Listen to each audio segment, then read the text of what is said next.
Fala aí, pessoal, tudo bem? Horas, agora estamos aqui com a administração, pessoal, mas no particular na administração antiga, né, de recursos humanos, hoje chamada aí gestão de pessoas, né? O que nós vamos tocar agora é a parte voltada à motivação. Então, nesse nosso bloco, motivação. Como é que a gente entende a motivação, né? Muito próximo de um aspecto psicológico e aquilo que consegue demover a pessoa a executar algo. No particular ainda, pessoal, bem no particular, algo que seja importante para a organização, seja ela pública ou privada. Então, o que fazer ou como reconhecer a forma das pessoas fazerem, executarem aquilo que as organizações precisam, né? Ou seja, como uma organização consegue mover as suas ferramentas, né, o seu pessoal, os seus recursos e levá-los, né, a cumprir aquilo que é importante para a organização. É isso que a gente vê agora. Vamos lá? Pessoal, primeiro uma definição, né? Um dos nossos autores aí, o Pinder, traduz motivação como: motivação no trabalho é um conjunto de forças energéticas que tem origem quer no indivíduo, quer fora dele, e que moldam o comportamento de trabalho, determinando sua força, direção, intensidade e duração. Chavenato, né, nosso Hidalberto Chavenato, defende que a motivação é a pressão interna surgida de uma necessidade também interna, que excitando, né, aí você vai ter uma eletroquímica para conduzir isso, excitando as estruturas nervosas, origina um estado energizador que impulsiona o organismo à atividade, iniciando, guiando e mantendo a conduta até que alguma meta, objetivo, incentivo seja conseguida ou a resposta seja bloqueada. A maioria das definições de motivação tende a incluir um elemento de estimulação, ação e esforço, movimento e persistência, bem como a recompensa.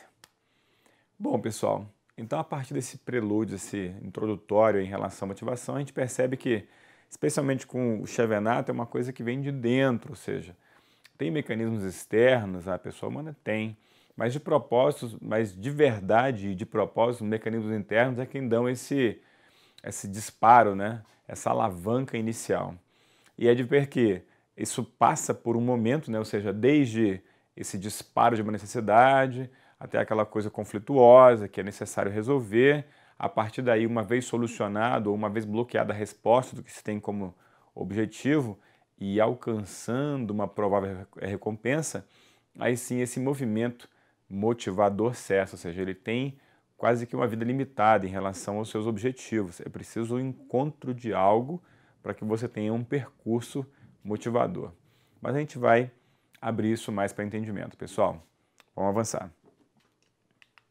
A motivação deve fazer parte integrante da estratégia organizacional e é fundamental que os colaboradores sejam continuamente motivados e estimulados a crescer enquanto profissionais, a executarem as tarefas inerentes às funções com eficácia, fazendo com que se sintam realizados no exercício das suas funções.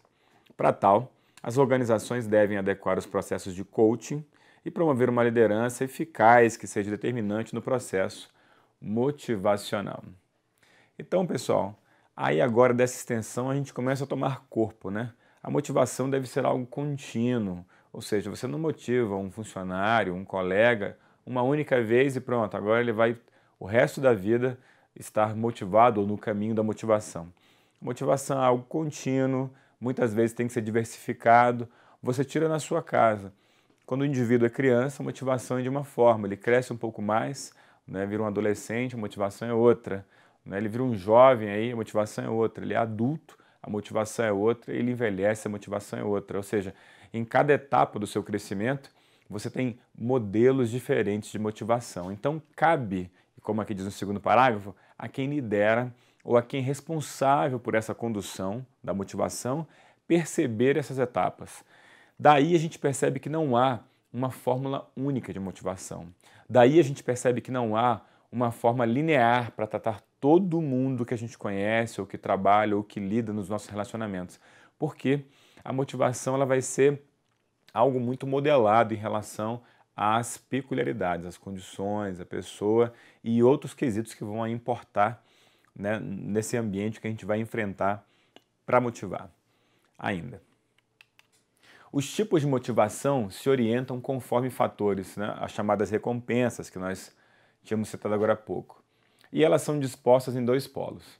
Os polos, né? Um dos polos é o intrínseco, ou os fatores intrínsecos, quando se relaciona com recompensas psicológicas, né? Como respeito, como reconhecimento, como status social, numa relação direta dos superiores com os seus subordinados.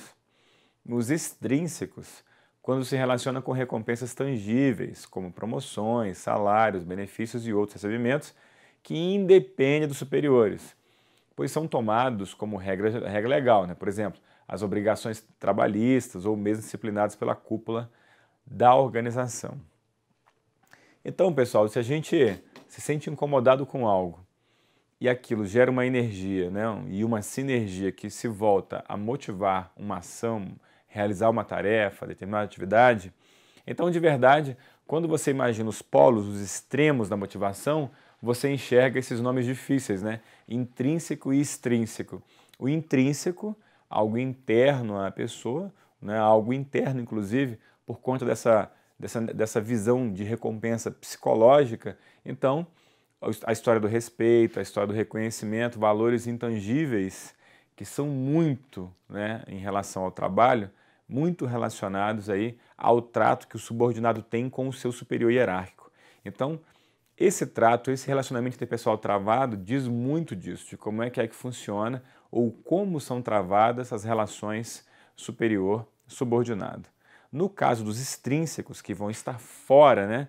Ou seja, eles vão estar fora do corpo físico, mas vão estar fora ainda, né, dessa área intangível, ou seja, vão estar visíveis, tocáveis, né, palpáveis. Nesse sentido, essas recompensas a gente entende como uma promoção de cargo, um salário, né, um benefício tipo vale transporte, vale alimentação, né, uma gratificação, algo que venha, né, a somar com o que você já ganha.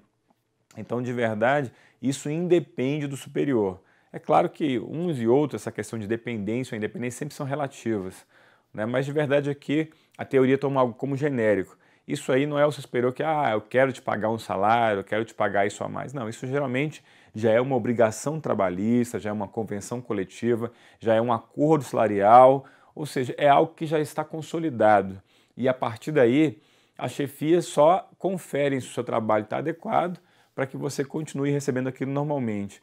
Então, de verdade, foge, né, à gestão do chefe se você recebeu o salário ao fim do mês.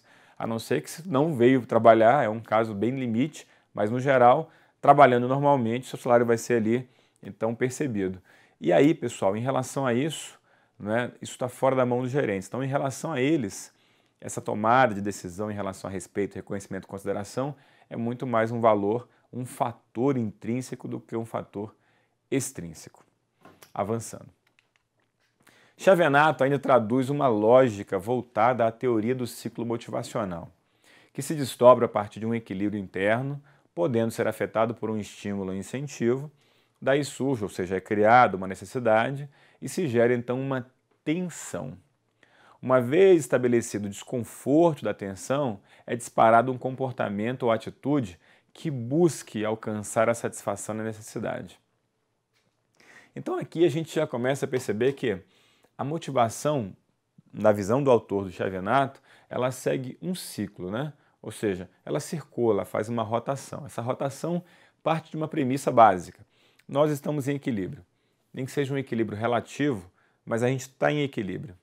Agora, se o teu organismo sente, pressente, mapeia, né, uma necessidade, preciso de algo a fazer, a conquistar, a alcançar, a buscar, a partir desse reconhecimento, ou seja, identifico, reconheço, a partir daquilo começa a gerar uma tensão. Ou seja, a partir da necessidade, cria-se uma tensão. E a tensão gera conflito interno. A partir do conflito interno que a gente vivencia, você quebra o equilíbrio anteriormente vivenciado. Então, a partir desse desequilíbrio, essa tensão que é gerada, né, você então tem essa força energizadora para resolver alguma coisa. Ou seja, um comportamento que busque alcançar a satisfação da necessidade. Eu identifiquei lá atrás uma necessidade, ou seja, estava em equilíbrio. Vi uma necessidade, começo a desequilibrar, né? O desequilíbrio gera desconforto. O desconforto, então, move, vira uma força motriz que me leva então a agir para alcançar essa satisfação.